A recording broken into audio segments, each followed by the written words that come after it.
very important thing about like writing essays that don't like self-glaze and like your essays like don't list your achievements. Most of my essays talk more about like activities I can really explain in the activity list, like my love for reading or like making a game that's not published yet, so I can put it on my activity list. For example, I tie like learning philosophy to STEM by talking about how to create something, to create technology that benefits like people, you have to understand who you're making this technology for. And I talk more about effective communication with other people.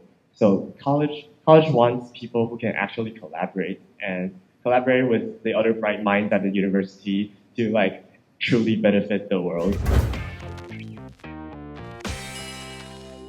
Every week, I would write one essay, and then my consultants would edit it for me, just for me to send them a new one the next week, and then we'd start this process all over again. Nothing really clicked with me, and I really didn't know what to write. Soon, after talking about it with my essay editors, I realized that I was cramming too much of me into one essay, and it made me realize, like, that's not really what the personal statement is for.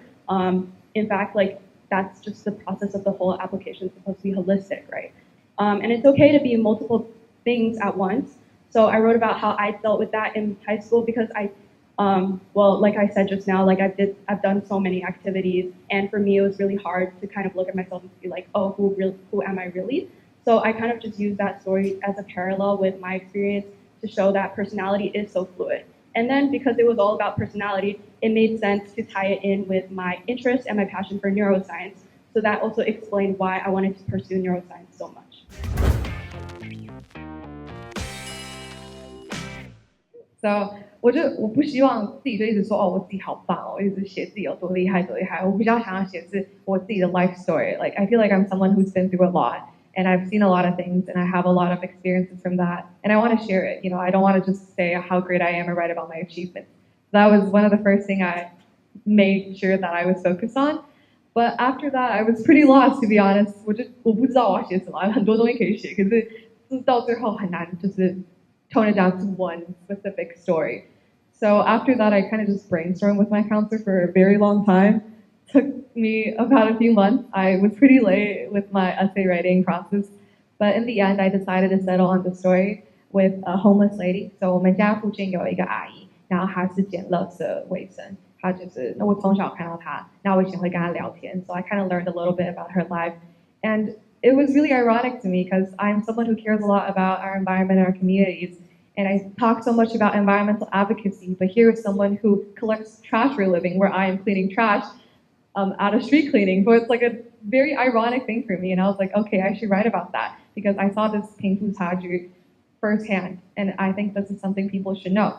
So I wanted to go from this angle, and then I decided to start from that and then to branch it out to how I started Fridays for Future Taiwan and how we did a protest. 那我想说，最后就是我的 personal statement 比较像一个 reflection. It's kind of talking about, hey, I've done all these things and I've seen all these problems, but what can we continue to do in the future? So I kind of just connected Lai's experiences to my own reflections after hosting these events and these protests. And I kind of ended my personal statement without a conclusion, more of a question. It's kind of a continuous idea that I want to continue pursuing this in college, and this isn't just an end of a chapter. It's rather a start of a beginning. Yeah.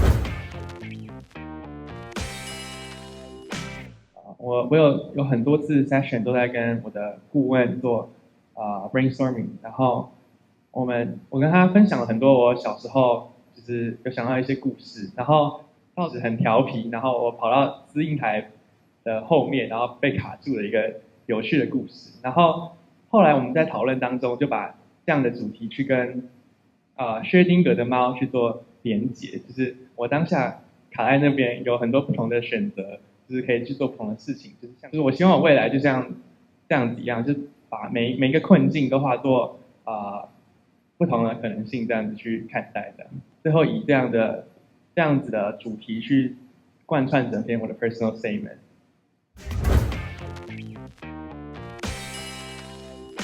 那在写我的 personal statement 就是自传的时候，就是有 focus 在我的一个个人特质，就是我不太喜欢放弃，我不是一个。我遇到自己选择的路，我会跟我自己讲说这是自己选择的，所以跪着走都要走完，就是会比较不愿意放弃一点，然后我就是让我自己在我的自传里面把这个特质发扬光大。譬如说，我就是提到在personal statement 里面，当初在高2的时候，我们要办一个活动，那个活动其实有很多同届或者是我们的 partner 他们是不理，就是会觉得说我们没有像我们学长姐一样有资金，然后都有场地的人脉，或者是有就是认识就是有各种资源，我们是基本上我们算是白手起家，然后那时候很多我们自己的人都是不看好我们自己的，然后我身为这个活动领导者，我就是觉得说，即使这么多人不看好我们或是不在乎我们，我们还是要把这条路走完。所以就是透过这些言语上面的表达，去呈现出不愿意放弃的特质。我觉得这是在自传里面可以去抓到一个重点，就是想办法在自传里面呈现出自己的一个特质，让大学招生官看出来你是一个怎么样子的人。